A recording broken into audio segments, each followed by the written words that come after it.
നിയമസഭാ തെരഞ്ഞെടുപ്പ് കഴിഞ്ഞു, വോട്ടെണ്ണൽ കഴിഞ്ഞു, ജേതാക്കൾ ആര് എന്ന് വ്യക്തമാവുകയും ചെയ്തു.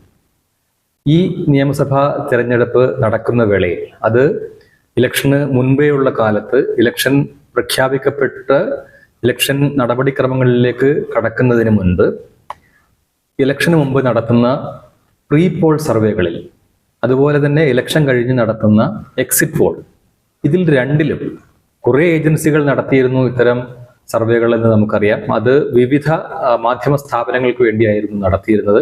അവയൊക്കെ അത്തരം മാധ്യമ സ്ഥാപനങ്ങൾ സംപ്രേഷണം ചെയ്യുകയോ പ്രസിദ്ധീകരിക്കുകയോ ഒക്കെ ചെയ്തതുമാണ്. ഇതിലെല്ലാം പറഞ്ഞ ഒരു പൊതു ഘടകം എന്ന് പറയുന്നത് UDF വിജയിക്കും, LDF പരാജയപ്പെടും, NDAക്ക് നേരിയ തോതിലുള്ള നേട്ടമുണ്ടാകും എന്നായിരുന്നു. ഏറെക്കുറെ അതേ രീതിയിൽ തന്നെ തെരഞ്ഞെടുപ്പ് ഫലം ഉണ്ടാവുകയും ചെയ്തു. എന്നാൽ എക്സിറ്റ് പോളിൽ കൂടുതലും പറഞ്ഞിരുന്നത് UDFന് നേരിയ മേൽക്കൈ, ചെറിയ എണ്ണം സീറ്റുകളിൽ UDF ജയം നേടും എന്നായിരുന്നു.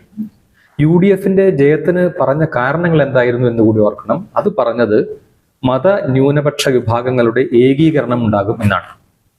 പൊതുവെ മിക്ക മാധ്യമങ്ങളും പറഞ്ഞത് ഭരണവിരുദ്ധ വികാരമില്ല, ഇടതു സർക്കാർ എന്തു നല്ല സർക്കാർ, കേരളത്തിന് വേണ്ടതെല്ലാം ചെയ്തില്ലേ, പിന്നെ എങ്ങനെ ഇടതുപക്ഷത്തിനെതിരെ ജനങ്ങൾ വോട്ട് ചെയ്യും എന്നായിരുന്നു ഭൂരിഭാഗം മാധ്യമങ്ങളും ചോദിച്ചത്. അതുപോലെ തന്നെ മറ്റൊരു ചോദ്യം അവർ ഉന്നയിച്ചിരുന്നത്, എവിടെയാണ് UDFന് സീറ്റ് കിട്ടാൻ പോകുന്നത്? കാരണം എല്ലാം CPMന്റെ ശക്തി കേന്ദ്രങ്ങളാണ്. അതുകൊണ്ട് ഇടതുപക്ഷത്തിന്റെ കയ്യിൽ നിന്ന് ഏത് സീറ്റാണ് കോൺഗ്രസ് അല്ലെങ്കിൽ UDF പിടിച്ചെടുക്കാൻ പോകുന്നത് എന്ന് ചോദിച്ചു. മറ്റൊരു വാദം, ഇടതു സർക്കാരിനെതിരെ ഭരണവിരുദ്ധ വികാരം ഉണ്ടെങ്കിൽ തന്നെ MLA-മാർക്കെതിരെ, ഇടതുപക്ഷ MLA-മാർക്കെതിരെ വികാരമില്ല എന്നുള്ള ഒരു വളരെ വിശേഷപ്പെട്ട ഒരു കണ്ടെത്തലും ഇത്തവണ മാധ്യമങ്ങൾ നടത്തി. അങ്ങനെ പഴയ MLA-മാരെ തന്നെ വീണ്ടും സ്ഥാനാർത്ഥികളാക്കുന്ന സാഹചര്യമുണ്ടായി. അതിന്റെ ഉദ്ദേശ്യം ഭരണം നിലനിർത്തുക എന്ന ഇടതുപക്ഷ തന്ത്രമാണ് എന്ന് മാധ്യമങ്ങൾ വ്യാഖ്യാനിക്കുകയും ചെയ്തു. ഇതേ നിലപാടാണ് സ്വാഭാവികമായിട്ടും ഇടതുപക്ഷ നേതൃത്വത്തിനുള്ളത് എന്ന് നമുക്കറിയാം. എന്താണോ ആ മുന്നണിയുടെ നേതൃത്വം ആഗ്രഹിച്ചത് അത് പ്രചരിപ്പിക്കുകയാണ് ഇടതുപക്ഷത്തിന് വേണ്ടി നിലകൊള്ളുന്ന മാധ്യമങ്ങൾ ചെയ്തത്. ഈ സാഹചര്യത്തിലാണ് തെരഞ്ഞെടുപ്പ് നടക്കുന്നത്. ആ തെരഞ്ഞെടുപ്പിനെ സംബന്ധിച്ച എക്സിറ്റ് പോളിലാണ് പറയുന്നത് ഇടതുപക്ഷ ഭരണത്തിനെതിരെ വലിയ തോതിൽ മത ന്യൂനപക്ഷങ്ങളുടെ ഏകീകരണം ഉണ്ടാകും എന്ന് പറയുന്നു. കേരളത്തിലെ മത ന്യൂനപക്ഷങ്ങൾ എന്ന് പറഞ്ഞാൽ നമുക്കറിയാം ക്രിസ്ത്യൻ, മുസ്ലിം വിഭാഗങ്ങളാണ്.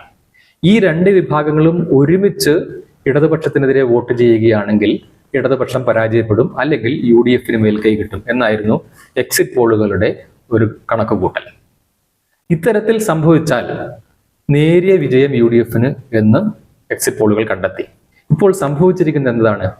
UDFന് മൃഗീയമായ ഭൂരിപക്ഷം ലഭിച്ചിരിക്കുന്നു എന്ന് വെച്ചാൽ എന്താണ് മനസ്സിലാക്കേണ്ടത്?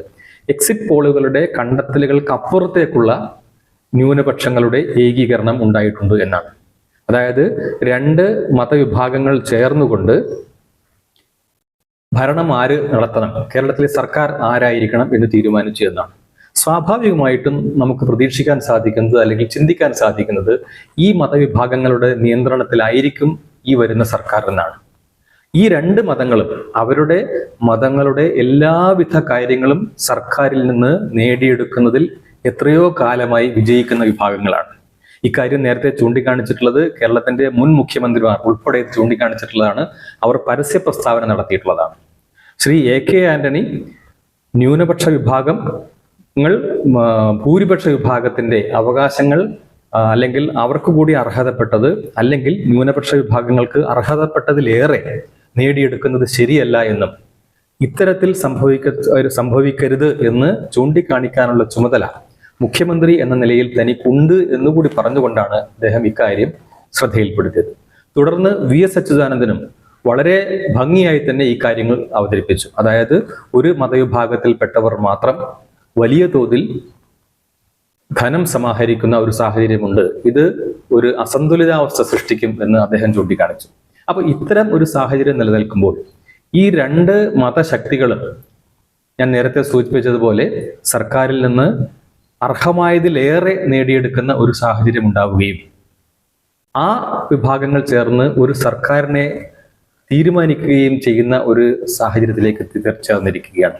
അതിനേക്കാൾ ഉപരി UDFന്റെ ഇത്തവണത്തെ തെരഞ്ഞെടുപ്പ് ഒരുക്കങ്ങളെ അതിന് നേതൃത്വം നൽകിയ UDF നേതാവായ പ്രതിപക്ഷ നേതാവ് VD സതീശൻ ജമാഅത്തെ ഇസ്ലാമിയെ വെള്ളപൂശുന്ന ഒരു സമീപനം ഈ തെരഞ്ഞെടുപ്പിന് മുൻപ് എടുക്കുകയും ചെയ്തു എന്ന് മനസ്സിലാക്കണം. ഇത് വളരെ പ്രധാനപ്പെട്ട ഒരു കാര്യമാണ്.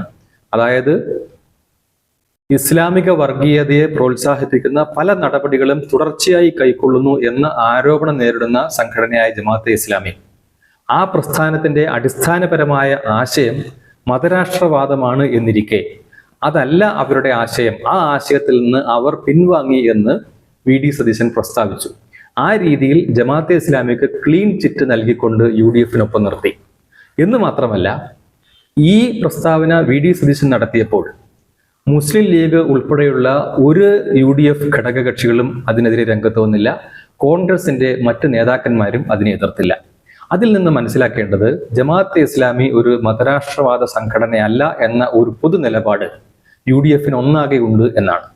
ഈ ആശയം മുൻനിർത്തിക്കൊണ്ടാണ്, അല്ലെങ്കിൽ തങ്ങളുടെ ഈ കാഴ്ചപ്പാട് നിലനിർത്തിക്കൊണ്ടാണ് UDF തെരഞ്ഞെടുപ്പിനെ നേരിട്ടത് എന്നോർക്കണം. അതുപോലെ തന്നെ മറ്റൊരു വിഷയം, ക്രൈസ്തവ മത നേതൃത്വത്തെ അലോസരപ്പെടുത്തിയ FCRA ബിൽ സംബന്ധിച്ച വിഷയം. കേന്ദ്ര സർക്കാർ FCRA നിയമത്തിൽ ഭേദഗതികൾ കൊണ്ടുവരാൻ ശ്രമിക്കുന്നു എന്നത് ക്രൈസ്തവ മത നേതൃത്വത്തെ അല്പം ബുദ്ധിമുട്ടിക്കുന്നു എന്നറിഞ്ഞപ്പോൾ അതിനെ എങ്ങനെ അവരുടെ ഇതിലുള്ള എതിർപ്പിനെ കൂടുതൽ വർദ്ധിപ്പിക്കാം എന്ന രീതിയിലുള്ള ശ്രമങ്ങളാണ് UDF-ന്റെ ഭാഗത്തു നിന്ന് ഉണ്ടായത്. അതുകൊണ്ട് ക്രൈസ്തവ മുസ്ലിം മതവിഭാഗങ്ങൾ UDF സർക്കാർ ഉണ്ടാക്കുന്നതിന് വേണ്ടി ശ്രമിക്കുന്നതിനൊപ്പം ഇത്തരം വിഭാഗങ്ങളുടെ താല്പര്യങ്ങളെ സംരക്ഷിക്കാൻ ഞങ്ങളുണ്ട് എന്ന അതിരുകവിഞ്ഞുള്ള താല്പര്യങ്ങളെ, അർഹമായതിൽ കൂടുതലുള്ള താല്പര്യങ്ങളെ പിന്തുണയ്ക്കാൻ ഞങ്ങൾ ഉണ്ടാകും എന്ന സന്ദേശം കൃത്യമായി നൽകാൻ UDF ശ്രദ്ധിക്കുകയും ചെയ്തു. ഇത്തരത്തിൽ രണ്ട് മതവിഭാഗങ്ങൾ ഒരുമിച്ച് ചേർന്നുകൊണ്ട് ഒരു ഭരണ സംവിധാനം ഉണ്ടാക്കുന്ന സാഹചര്യം വരുന്നു എന്ന് പറയുമ്പോൾ സ്വാഭാവികമായും അസംഘടിതമായി നിൽക്കുന്ന മറ്റ് മതവിഭാഗങ്ങൾക്ക് സംഘടിക്കുകയല്ലാതെ പോംവഴിയില്ല എന്ന സാഹചര്യം വരുന്നു. കേരളത്തിലെ ഹിന്ദുക്കൾക്ക് ഒരു പ്രശ്നങ്ങളുമില്ല, ക്രിസ്ത്യാനികൾക്കും മുസ്ലിങ്ങൾക്കും മാത്രമേ പ്രശ്നങ്ങളുള്ളൂ എന്നുള്ള നിലയിലാണ് പലപ്പോഴും ക്രൈസ്തവ ഇസ്ലാമിക മത രാഷ്ട്രീയ പാർട്ടികൾ വിഷയങ്ങൾ അവതരിപ്പിക്കുന്നത്. അവരുടെ താല്പര്യത്തിനനുസരിച്ച് നിൽക്കുക, അല്ലെങ്കിൽ അവരുടെ താല്പര്യത്തെ അവരെക്കാൾ കൂടുതൽ ഉയർത്തിക്കാണിക്കുക എന്ന നിലപാടാണ് കോൺഗ്രസും CPIM എടുക്കാറ്. അല്ലെങ്കിൽ LDF-ഉം UDF-ഉം പൊതുവിൽ ചേർന്നെടുക്കുന്ന സമീപനം ഇതാണ്. ഇതിനിടയിൽ ഹിന്ദുക്കളുടെ താല്പര്യങ്ങൾ എപ്പോഴും അവഗണിക്കപ്പെടുകയാണ് എന്ന് മാത്രമല്ല ഹിന്ദുക്കൾക്കുള്ള സ്ഥാനം നഷ്ടപ്പെട്ടുകൊണ്ടിരിക്കുകയുമാണ്.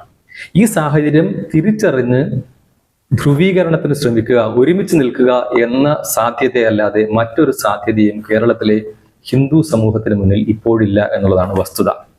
അതല്ലെങ്കിൽ സംഭവിക്കുക, സംഘടിത മതങ്ങൾക്കിടയിൽപ്പെട്ട് കേരളത്തിലെ ഹിന്ദു സമൂഹത്തിന് ഇനിയും അവസരങ്ങൾ നഷ്ടപ്പെടുകയും ജീവിക്കാനുള്ള സാധ്യതകൾ നഷ്ടപ്പെടുകയും ചെയ്യുമെന്നുള്ളതാണ്. ഇത്തരത്തിലൊരു ധ്രുവീകരണം അനിവാര്യമാക്കി തീർക്കുന്നത് ആദ്യം സംഘടിച്ച് രാഷ്ട്രീയ പാർട്ടികൾ രൂപീകരിക്കുകയും അധികാര സ്ഥാനങ്ങൾ പങ്കിടുകയും അധികാര സ്ഥാനങ്ങൾ ഉപയോഗപ്പെടുത്തിക്കൊണ്ട് അർഹമായതും അതിലേറെയും നേടിയെടുക്കുന്ന രീതി കേരളത്തിൽ രണ്ട് പ്രബല മതങ്ങൾ എത്രയോ കാലം മുൻപേ നടപ്പാക്കിയതുകൊണ്ട് മാത്രമാണ്.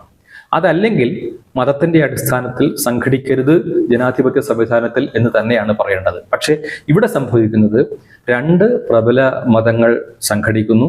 അവരുടെ മതരാഷ്ട്രീയത്തെ കേരളത്തിലെ രാഷ്ട്രീയ പാർട്ടികൾ, ഒട്ടുമിക്ക രാഷ്ട്രീയ പാർട്ടികളും അതിനെ അംഗീകരിക്കുകയും ആദരിക്കുകയും അതിന് വലിയ വില കൽപ്പിക്കുകയും അത്തരം താല്പര്യങ്ങൾക്ക് വേണ്ടി നിലകൊള്ളുകയും ചെയ്യുന്നു. എന്ന് മാത്രമല്ല, അതിന് മറുഭാഗത്ത് സംഭവിക്കുന്നത് ഹിന്ദുക്കളുടെ എല്ലാ താല്പര്യങ്ങളും ആവശ്യങ്ങളും തുടർച്ചയായി അവഗണിക്കപ്പെടുന്ന സാഹചര്യം ദശാബ്ദങ്ങളായി കേരളത്തിൽ നിലനിൽക്കുന്നു എന്നതുമാണ്. ആ സാഹചര്യത്തെ ഒന്നുകൂടി വർദ്ധിപ്പിക്കുകയാണ് ഇപ്പോഴുള്ള പുതിയ മന്ത്രിസഭാ രൂപീകരണമോ അല്ലെങ്കിൽ ഈ തിരഞ്ഞെടുപ്പ് ഫലമോ.